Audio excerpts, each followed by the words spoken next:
Hey folks, so Sanjeev here, and today I'm going to be reviewing the Hovercam Solo 8 document camera. This is one of the cameras on my journey to find a pretty reasonable document camera that I can use in my style of teaching. To give you a bit of a background, I've been looking for a document camera that can that can actually fulfill a scenario that I have, which is normally not the scenario that most document cameras actually try to fulfill. So in my particular case, I needed to essentially overhead scan a 3D model. Most of the reviews that I had seen on YouTube and elsewhere, they were by instructors who were essentially taking a flat sheet of paper, and they were just projecting that onto the skits and annotating it. That's not my scenario. I'm a robotics instructor, and what I need is the ability to take a 3D model and transform it this way, turn it this way, and so on, so that I can show the kids what the model looks like from different angles. Sometimes I'm helping them build it, so they need to be seeing each step very clearly, and I need to have the part that I need to focus clearly in focus. So before this, I tried the IP Evo Ziggy HD camera, and before that I tried the Elmo TT12 document camera, which is also a pretty good document camera. I should say it was state of the art a few years back. So this is my journey, and I have finally ended with the Hovercam Solo 8. It's a pretty good document camera. I can tell that, say that much upfront. But now let's take a look at what the document camera actually offers when you look at it in light of 3D models. Okay, so here is the document camera. You can see it works at I believe they say 60 frames per second it can do at 1080p. And here's my hands, and you can see 1 2 3 4 5 1 2 3 4 5. It works just fine. 6 7 8 9 10. There is really no lag to this document camera, which is actually pretty amazing. The only main issue that I see every so often is that it doesn't get things in focus, and then it remain unfocused till you come in and prod it a little bit. So if I put my hand there and take it out, there it starts focusing again. So that's one of the issues that I have seen, and also another issue that I have seen in the model that I originally purchased was that in the previous version of firmware, it used to have a square that denoted where exactly the focus was being, so you could put the model there. But that focus indicator was really distracting. The good thing was, as soon as I contacted the Hovercam customer support, they sent me a brand new camera with the focus indicator removed, which essentially they mentioned that in the later firmware it has been removed, and I just had an older version, so they switched that out for me. That was really mighty nice of them, and I cannot say enough good thing about the Hovercam support. Now let's take a look at the camera from a functionality point of view, and most of the reviews that I've seen are around build quality, and you can figure out the build quality videos from many of the other ones. It's built pretty well. The base is fairly heavy. It's very stable. Very well articulated. Okay, so now let's look at the quality of the camera in terms of optics. So what is not pretty obvious is that this thing actually at the top has two selectors. I believe it has two lenses, or I don't really know what is there. Is it just a lens, or is it actually some electronics also? You can switch from one mode to second, and it says A3 and A4, I believe. Right now it's on A3, and this is natural. This is how my hand really is. Right now I'm moving my hand back, and then I'm moving my hands forward. This works really great because what I see is what the kids will be seeing, and so overall this works out great. The problem is, as soon as you switch over to the A3 model, the entire viewport changes. Now when I'm moving my hand forward and backward, this thing is going sideways, and that's kind of confusing. So over here in the center there's a button that swaps the image, and if I press this thing, well, now it's flipped. If I press it again, it's flipped. So essentially it just keeps doing this flippity dance between the two modes, which I don't understand why they simply cannot make this go all four ways, as in keep tilting it like clockwise, just like any other image manipulation program out there, right? Instead it just flips like forward and then backward and then forward and then backward. Just doesn't make any sense. So kind of makes this a little bit useless at the hardware level. You may have to flip the video at a later point of time. During projection this is kind of painful. And back to this one. So I don't really use this A4 mode. Instead I mostly just end up using the A3 mode. This actually works a lot better, as I had already mentioned. So now let's take a look at the 3D model. So here's a 3D model that I'm using, and this is just a little timer that I picked up. and let's see how long it takes for it to focus. And there you go, and you see it's focused pretty well, and the detail is like incredible. It's actually really amazing. Previous to this, I have used both the Elmo TD12 as well as the IP Evo Ziggy HD, and they didn't have anywhere close to this level of detail. The IP Evo Ziggy HD, even though it claims to be HD, actually can only do 720p recordings, and recording the videos was one of my core scenarios, so back it had to go. So you can see very clear. If I take this thing and I just want the kids to focus right over there, then you can see it should focus. Let's see, let's put it right into there, and this is the problem that I was talking about. You can see it's like, not really focusing very well. Let's prod it a little bit more and hit the AF button. No, still no. Nope, doesn't like it. So that's one of the problems that I keep hitting all the time.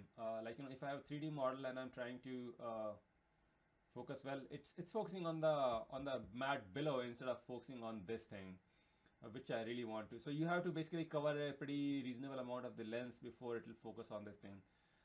Okay, so that's the bare model. This model actually works reasonably well. Now let's look at another model that I have. This is a little horse model that I have, a toy horse. Okay, so it focuses fairly well. Now let's say I want to show the kids how the face of this thing looks like, and bring it over there and let it focus. Come on, focus up. Sometimes it helps to actually blot out the or close down the background. And let's see. Okay, move it up and down a little bit, and there you go. Now it's focused like incredibly well, and you can see the grain in the wood and all. But as soon as I move my hand, the whole thing goes away. Maybe if I remove this thing and put it on a blank background where it cannot focus on anything else, it still focuses on the background below. So that has been a little bit of a consistent struggle when I'm using it for 3D modeling purposes. 3D like showcasing 3D models. You have to be a little bit creative to get this thing working. Like, cup it or put something under there so that it can focus on the thing right at hand instead of all the way back. So that's the second thing. The color rendition and all is pretty superb actually. I am using daylight balanced LED lights all over the place. I have 2 table lamps pointed right at this thing, and I also have another huge extremely high powered bulb actually showcasing over here, and so it works out reasonably well. And there you go again, like focus. This focus is always a consistent problem for me. Let's see if flattening it helps it at all. There you go, and you can see when it focuses, it does it very well. But I don't know if it's this firmware or what. It does hint quite a bit. I mean, you can even see the glue that they put, and you can. Now somebody asked about the LED light, so I'm going to switch off all the lights in the room and just use the LED light that this guy has. The LED lights do cause a ton of glare, but unfortunately that's a thing that you will have to live with if you're using any document camera for that matter.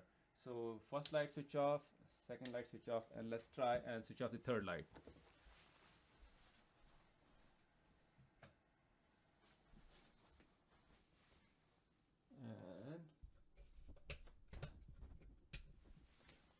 Okay, so now all the lights are switched off and the new room is like near dark pitch. So this is the first level of lights that the Hovercam has, and as you can see, it does a pretty good job overall in lighting up the subject, although focusing is still a little bit of a problem. But there you go, the focusing is done, and there is a bunch of glare, but unfortunately this is just how light works. I mean, the light is coming from the top, hitting the model, and then scattering all over. So yeah, you are going to see a bunch of reflection. This is partial lighting of the model, and there is one more light at the top that's right next to the camera lens, and once you switch it on, still works fairly well as soon as it's done focusing. There you go. So overall the model, the Hovercam works pretty well for 3D models, and I'm quite happy with it. There is the autofocus and the autofocus lock. As you know, right now, if this is where I wanted to show, I could go and press the autofocus lock button, and let me focus it once, and now I can move around wherever I want to go, and it's not gonna hunt and peck because I already put it in the focus in where I wanted it. So So you see, I can put it here. Still, it's not changing the focus over here. So once you've got it, like in approximately the correct position, you can do that. The other thing is how high is the the lens from the mat, so that you can understand how much of a height you can totally how much of a height truly you can use. So I'm gonna this mat actually has markings on it, and essentially I'm gonna make it vertical and see how high the lens truly is. So here we go, and I would say that's probably around 27-28 centimeters realistically. Maybe it's a little bit more, but 27 centimeters is what you can reasonably expect in terms of the model height that you can put in. So I'm going to switch the lights back on. There you go.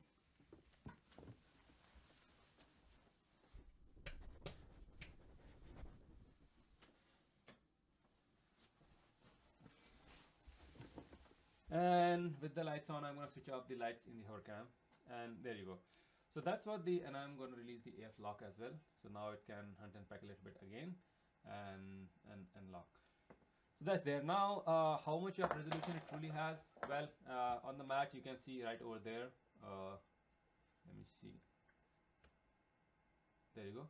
On the mat itself, there are these fine dots, and it can actually resolve them really nicely. I will showcase, here is a scale or ruler that, let me see, is it on the AF lock? There you go. This ruler was provided to me by DigiKey as a gift, I guess. I bought stuff from them, so they sent it to me the new year. So here you see, I mean, this thing is a pretty fine ruler. I mean, the millimeter markings are right there. So you can see these markers are fairly small, and it is able to actually resolve them pretty cleanly. All the way from here to here. And let's look at the other side. Again, it can resolve everything fairly neatly and cleanly. You know, I'm gonna put it down all the way over there, and let's see if it's the other thing is it's hard to figure out if the model is locked or not. It's not like there is an LED that says autofocus is in lock or autofocus is not in lock. The other thing is the exposure keeps, I shouldn't say exposure, the white balance seems to keep on changing even though the light is exactly the same. So you saw right now there is a little bit of a bluish tinge. I move this up a little bit, and let's see, on focus.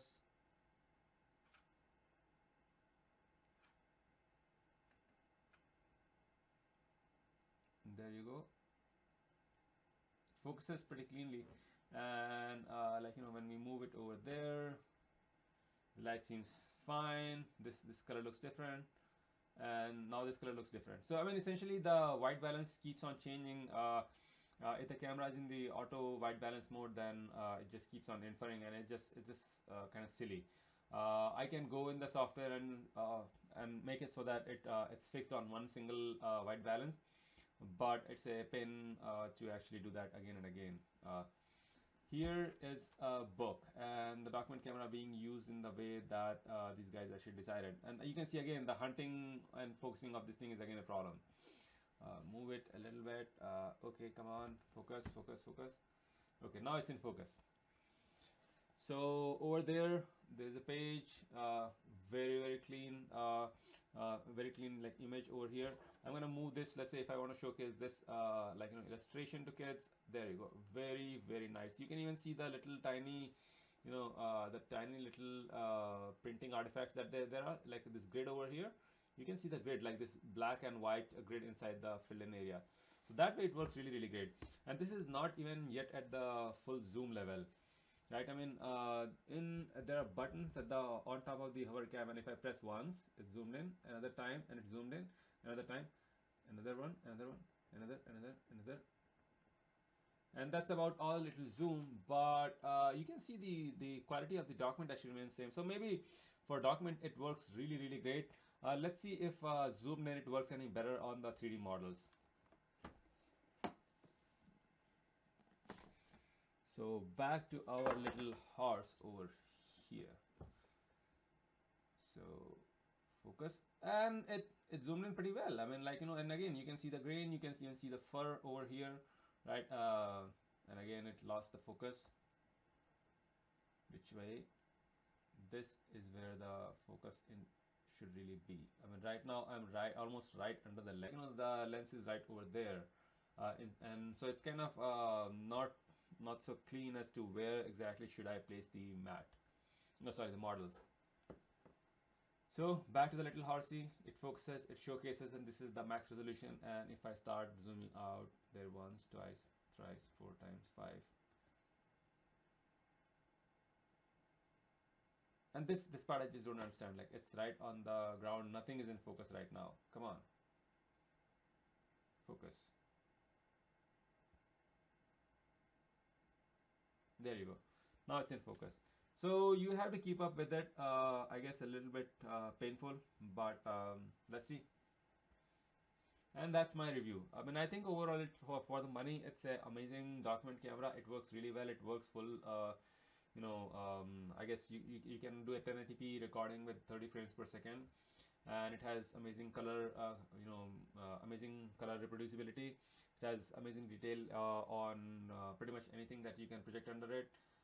Reasonable enough height, so about 27 centimeters, which most of my Lego models will fit.